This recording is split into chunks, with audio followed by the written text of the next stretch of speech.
Hi, I'm Dr. Tanya White. I want us to think for a moment at this time of the year about what it is to birth something into being. As Valerie Cohen, her TED Talk describes it, there's a moment on the birthing table that feels like dying. The medical term is transition because feels like dying is not scientific enough. Rosh Hashanah is a day, according to the rabbis, that the world is birthed into being yearly.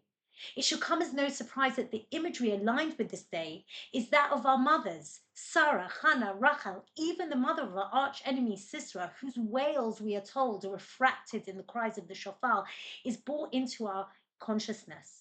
There's something about these women, their feminine capability of birthing, that captures the rabbinic imagination, because the image of pregnancy is one that makes the future possible. It is the unknown, the liminal space, the place of growth and hope. When God births the world into being, he makes space for man to be free, and it's in that space that there is the possibility for good and bad. It is a period pregnant with possibility. It is ambivalent and dangerous and scary, as well as promising and hopeful and beautiful. Each of the women we read about during this period, in the days of awe, exacts this dichotomous position between life and death, tragedy and hope. Two women who we know are connected to the cries of the shofar, Sarah Imenu, Sarah, our mother, and Aim Sisra, the mother of Sisra, described in the song of the judge Devorah.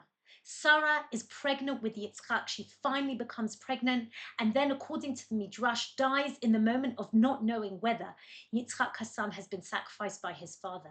Hannah prays, conceives, and then gives her son up for the good of the people of Israel. All of these things, Rachel Imenu, the mother who prays, who wants desperately to have a child, dies on the birthing table. Rachel, there's something about her, about the mother, about all of these mothers that contains both life and death. There's an ambivalence to these women and their stories. Every birth offers a window of possibility, but also in its own way is a death. But for me, Rachel's story represents this movement in a visceral and profound way. She says to her husband, "Give me a child or I will die." And then, at the moment of birth, she indeed does die.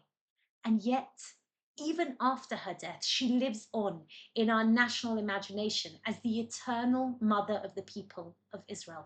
It is no surprise that the Haftarah chosen for Rosh Hashanah is precisely the Haftarah of Rachel crying for her children. The rabbis are teaching us something profound, that whilst birthing life, Rachel dies, but even after her death, the possibility for eternal life remains in the legacy that she leaves. This day, this period, is one which the world is pregnant with possibility. We read in Yirmiyahu, Ko Amar Hashem, Kol Barama Nishmani, Hi Bechit Hamorim, Rachel Mevaka al Banea. Rachel is crying for her children. Ma'aneh lehinachem, she refuses to be comforted. Al Banea ki einenu, for her children are not. And then God turns around and talks about the son Ephraim. Haben Yakili Ephraim, we know it is part of the liturgy of Rosh Hashanah as well. Im Yeled Shashuim Kimidei Dabri Boz Choaz Karena Od. Truly, Ephraim is a dear son to me. And when I turned against him, my thoughts would dwell on him. My heart yearns for him. I will receive him back. Rachem Archamenu Ne'um Hashem. I will receive him back in love. Rachem, compassion. Rechem, the womb.